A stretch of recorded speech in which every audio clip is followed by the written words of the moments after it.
Hey soldiers, is someone you know in danger of being left behind by this rapidly evolving global economy? Now, what does being left behind look like? Well, it means that you can't do the things you want to do after working for many years, having made money, but done nothing with it, or being in a position where you listen to that old so-called conventional wisdom.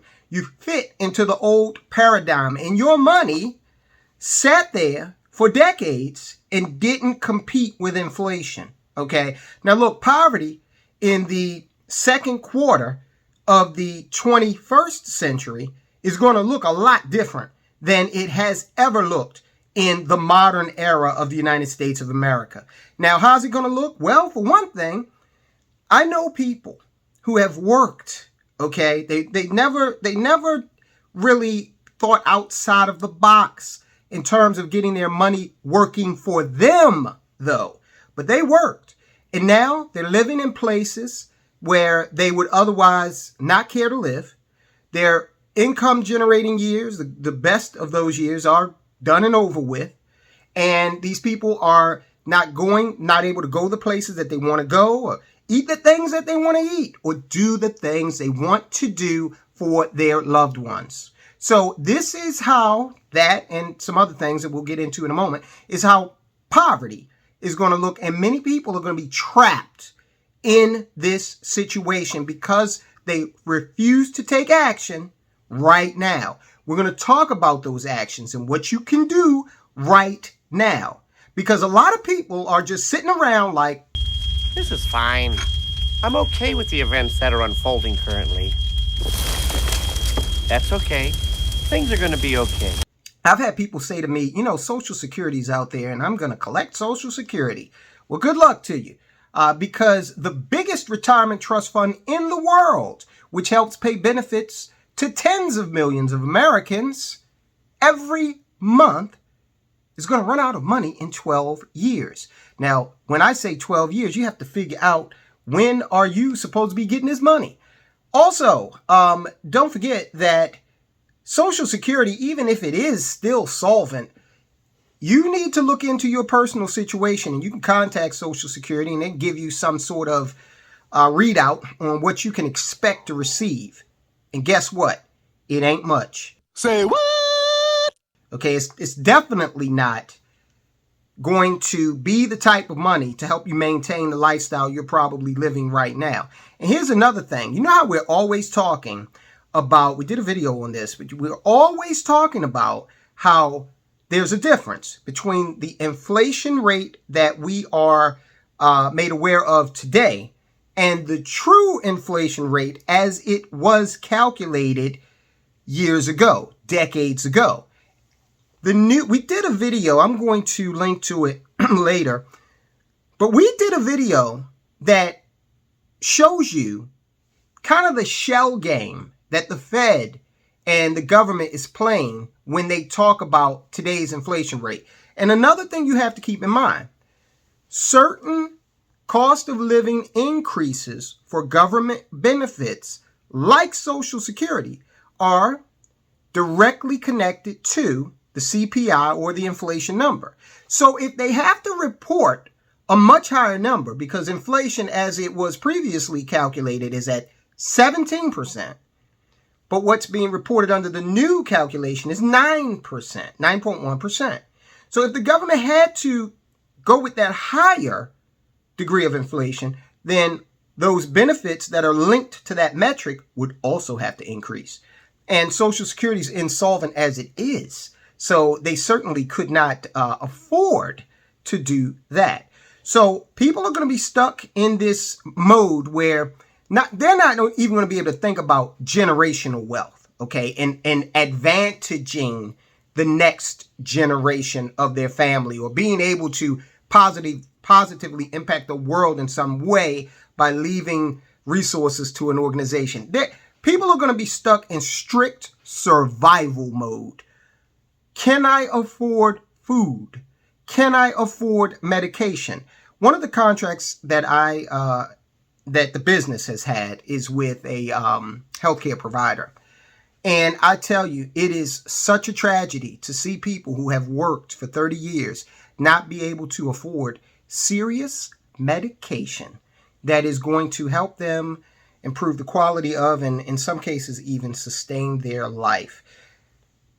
But that situation exists. Now, I don't want you to be in that situation. And if you're watching this channel, it's probably a safe bet that you're already doing the things, or at least thinking about doing the things that would keep you and your family in a position to be able to not just survive, but thrive and actually live, and take the next generation and be able to pour into them in terms of resources. So another thing I want to point out to you is some of the mechanisms by which you need to start to brute force change your situation. Even if you are someone who has been saving and investing, remember, we're in a high inflationary environment. Inflation typically ran somewhere in the neighborhood of 3% over the course of many decades, but now we're up much further than that. I do not believe these high inflationary rates will last forever. But it's a long way to go. Let's just go with their number. It's a long way to go from 9.1% back down to the 3% range. So I believe we have years of elevated inflation in store. And when you have any kind of inflation, it's an automatic discount from your purchasing power. So, for example, if inflation is 9.1%, let's just go with the number they're using. If inflation is 9.1% and you got, let's be generous, a 5% raise, then you are in a 3.9% deficit, okay? In terms of the ability of your money to be able to go out there and get a return and also be able to beat the rate of inflation. So in effect, if you can't get at least a 9.2% raise, you are getting poorer. Okay, guys. All right. So, and the situation was even worse now that I'm thinking about it. It's you've been a 4.1% deficit, because 9.1 minus the 5 is the 4.1% deficit. So, blazing fast Rain Man type calculations are not my strong suit. All right. So what can we do about this? What can actually be done?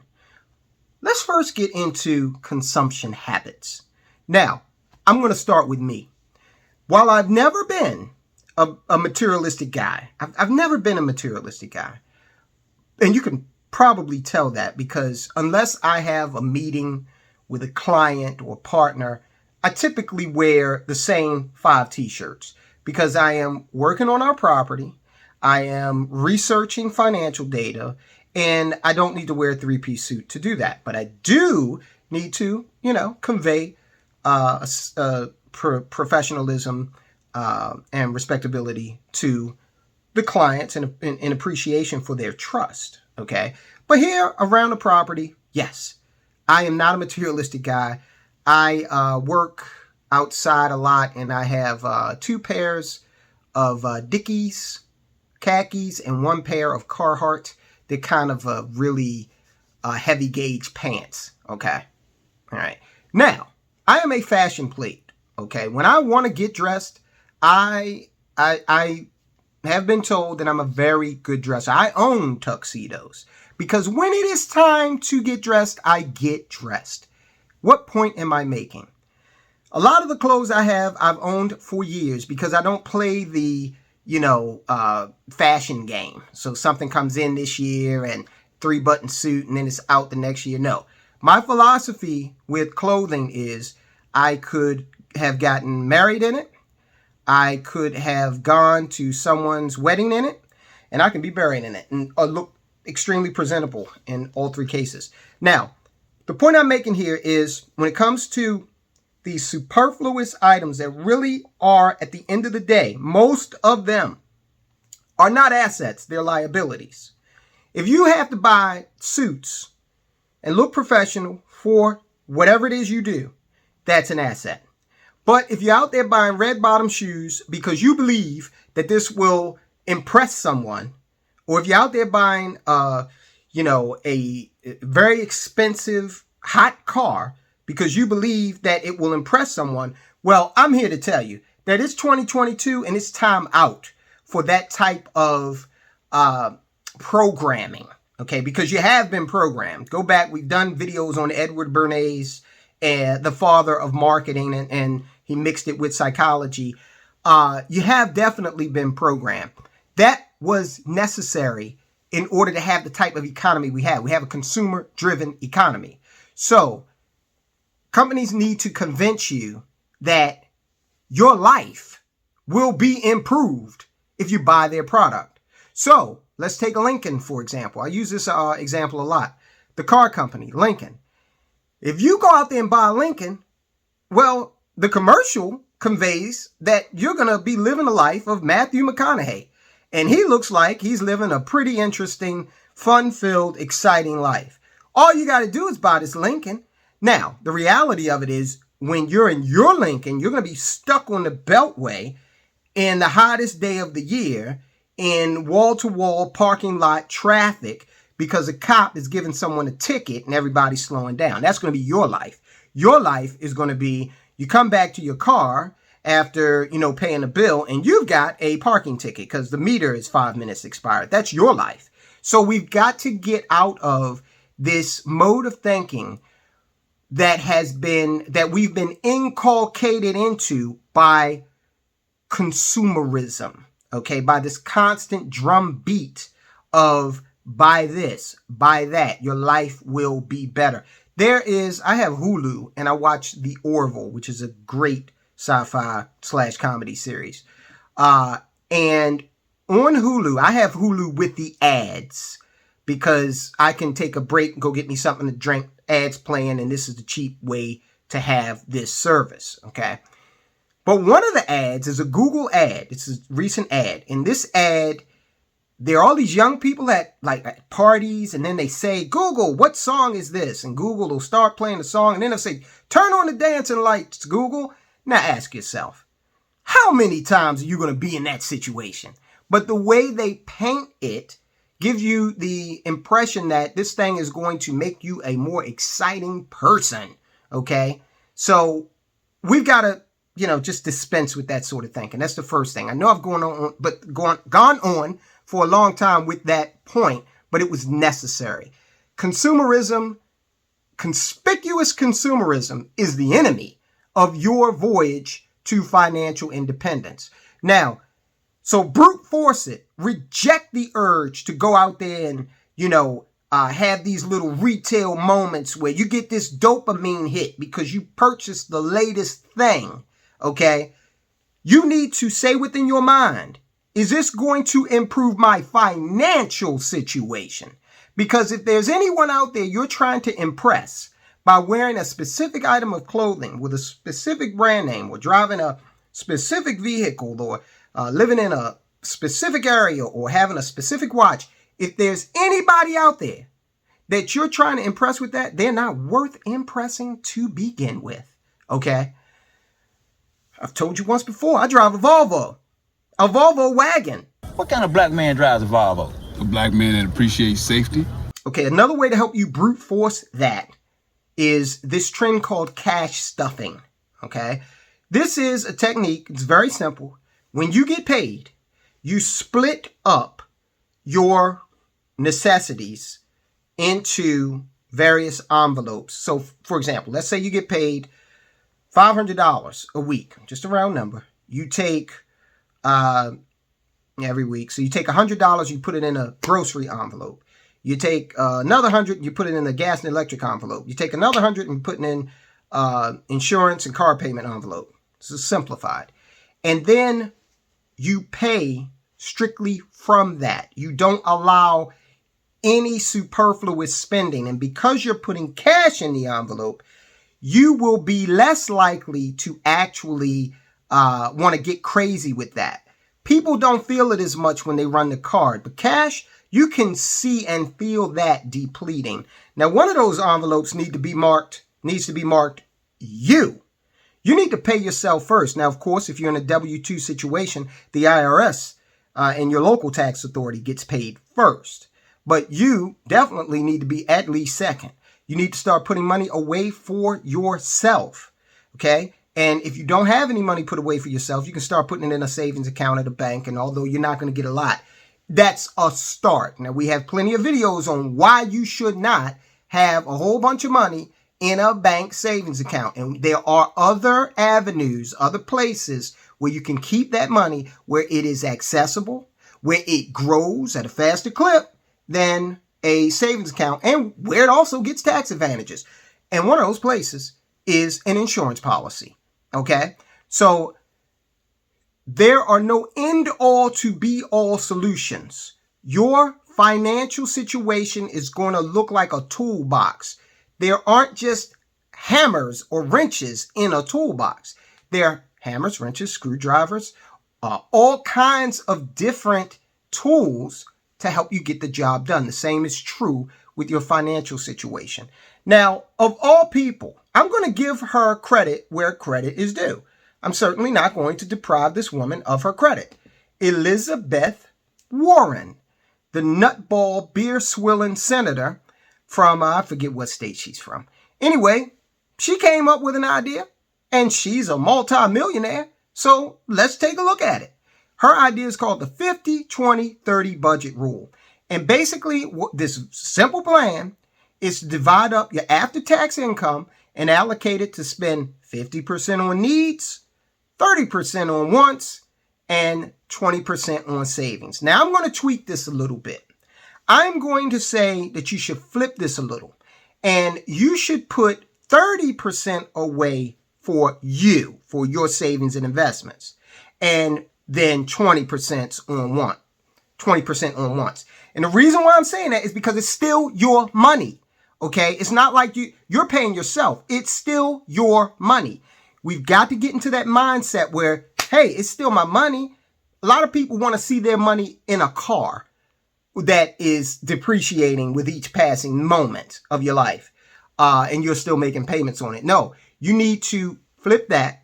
And it's still your money in some sort of asset that is growing over time. The last thing I'm going to say is something that, if you're a soldier, you are familiar with. And that is, you need to start your own business because you need multiple streams of income. And if we're talking about, you know what beat inflation? A well-run business. Even that rate of inflation that is the true rate, the way they used to calculate it prior to the 1980s at 17% right now, a small business has the capability to beat even that high of an inflation rate. Because a small business, and this is according to Cabbage, a small business should be bringing in between a 15 and 30% return on investment. Okay? Now, if you can do that in a well-managed, you can't just hang a shingle and expect money to start just flowing in from nowhere. But if you run a well-managed business in an industry that is viable, okay, that is proven, this is why you don't have to reinvent the wheel. You don't have to be the next Elon Musk, okay, in order to really make it big and have a bright financial future. McDonald's is already a proven idea.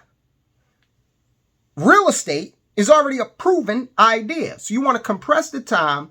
You want to say, okay, I want to go ahead and make the money. And at such point where I do have an original idea, at least I am now a savvy business owner and can go out and get investment dollars to push that original idea. But I have income coming in from the McDonald's I own, or from the real estate agency that I own, or from the financial services brokerage that I own. All those things are possible. So brute force it, guys. Save, invest. That way, you're going to actually be able to beat inflation, and you will not be out here looking broke, busted, and disgusted at a point in your life where you're supposed to be enjoying life. Okay, soldiers, I want you to watch this video right here. CNBC is saying that owning a home is a bad financial idea. Are they right? Well, watch this video Share it with a friend because you need to know the true answer to that question. Is owning a home a bad idea? Watch the video and find out.